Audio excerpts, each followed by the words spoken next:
Hola a todos, el siguiente punto del curso de Ciencia de los Materiales es hablar de las propiedades eléctricas. Si recuerdan el video anterior en donde hablábamos de las propiedades físicas, químicas y ecológicas, decíamos que las propiedades eléctricas eran un ejemplo de las propiedades físicas. Cuando hablamos de las propiedades eléctricas, estamos hablando de aquellas propiedades que determinan el comportamiento de un material cuando pasa la corriente eléctrica por este. De acuerdo con su comportamiento frente a la electricidad, los materiales pueden ser de tres tipos: conductores, semiconductores y aislantes. Esta clasificación surge a raíz de la teoría de bandas. La teoría de bandas proviene de la mecánica cuántica y procede de la teoría de los orbitales moleculares. Existen dos tipos de bandas de energía: la banda de valencia, que es aquella que está ocupada por los electrones de valencia de los átomos, y la banda de conducción, que es la que está ocupada por los electrones libres. Estos electrones son los responsables de conducir la electricidad. De acuerdo a esta teoría, un material va a ser un conductor eléctrico si hay un solapamiento entre la banda de valencia y la banda de conducción. En los materiales en donde existe este solapamiento, por lo general son los metales. En el caso de los semiconductores y los aislantes, la banda de valencia no se solapa con la banda de conducción y existe una zona intermedia que se llama banda prohibida, que no es más que la región en donde los electrones no pueden existir. Bueno, en esta gráfica vamos a ver la diferencia entre conductor, semiconductor y aislante.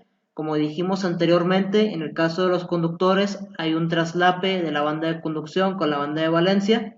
En el caso del semiconductor y aislante no existe este traslape. Sin embargo, en el caso de los semiconductores, digas el silicio o el germanio, la anchura de la banda prohibida no es muy grande, por lo cual, si un electrón tiene la suficiente energía cinética, puede pasar de la banda de valencia a la banda de conducción. Por esta razón, se utilizan semiconductores cuando están trabajando con temperaturas elevadas, ya que una temperatura alta va a hacer que los electrones tengan una mayor energía cinética y por lo tanto van a poder pasar de una banda a la otra. En el caso de los aislantes, la anchura de la banda prohibida es muy grande y no pueden pasar electrones de una banda a la otra, por lo que la banda de conducción siempre va a estar vacía. En el caso de los sólidos metálicos, los átomos están distribuidos en estructuras cristalinas, dígase cúbicas o hexagonales, y están ligados mediante sus electrones de valencia por medio de un enlace metálico. Los enlaces metálicos hacen posible el movimiento libre de los electrones de valencia, puesto que estos son compartidos por muchos átomos y no están ligados a ninguno en particular. A esto también se le conoce como la teoría del mar de electrones. En el modelo clásico de la conducción eléctrica en sólidos metálicos, los electrones de valencia pueden moverse entre los núcleos positivos en todo lo que es la retícula metálica. Si no tenemos un potencial eléctrico, el movimiento de los electrones de valencia es aleatorio y restringido, por lo que no hay un flujo de electrones neto en ninguna dirección y tampoco hay un flujo de corriente. Ante la presencia de un potencial eléctrico aplicado, los electrones alcanzan una velocidad de arrastre dirigida que es proporcional al campo aplicado, pero en la dirección opuesta. A continuación hablaremos de algunos cálculos que se realizan para determinar algunas propiedades eléctricas.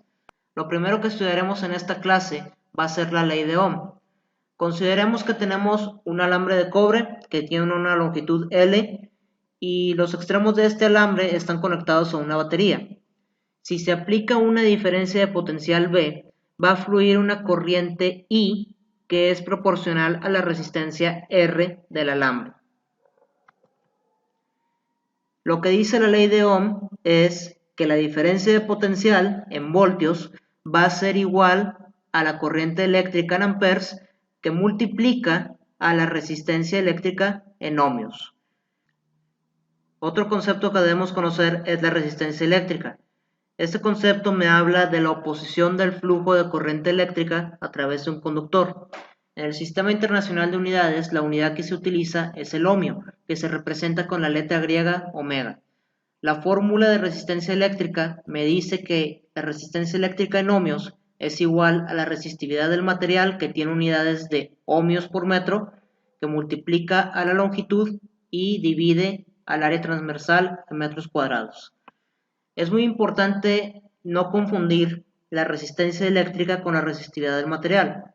Resistencia eléctrica, como lo acabamos de mencionar, me habla de la oposición del flujo de la corriente eléctrica. Resistividad del material es una propiedad que depende de cada material que se esté utilizando, y lo que mide es la dificultad que presenta esa sustancia o ese material para conducir la corriente eléctrica. La fórmula que se utiliza para la resistividad es la misma que vimos en la diapositiva anterior, solamente que se despeja para encontrar el valor de la resistividad. Otra cosa que debemos de saber de esta propiedad es que si tiene un valor alto me está diciendo que es un mal conductor eléctrico, y si tiene un valor bajo me va a indicar que es un buen conductor eléctrico. La resistividad de los metales aumenta conforme aumenta la temperatura, mientras que la de los semiconductores disminuye conforme aumenta la temperatura.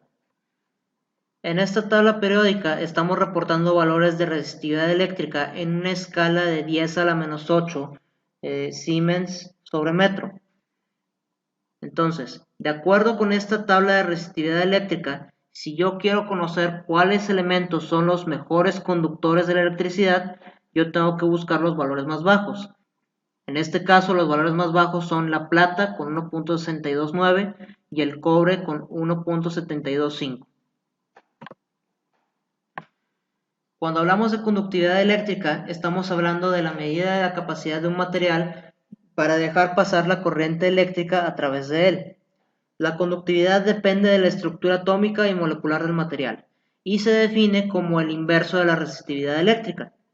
Va a tener unidades de ohmios por metro, todo eso a la menos 1, y aquí hay que hacer la mención que de acuerdo al sistema de unidades, ohmios a la menos 1 se le conoce como Siemens, que se representa con una S, por lo que podemos expresar unidades de Siemens sobre metro para la conductividad.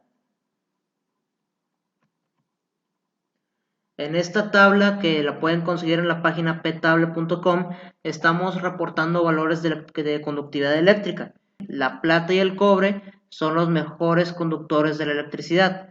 De ahí seguiría el oro y después el aluminio. Esta tabla la pueden encontrar en el libro Fundamentos de la Ciencia e Ingeniería de los Materiales de William F. Smith.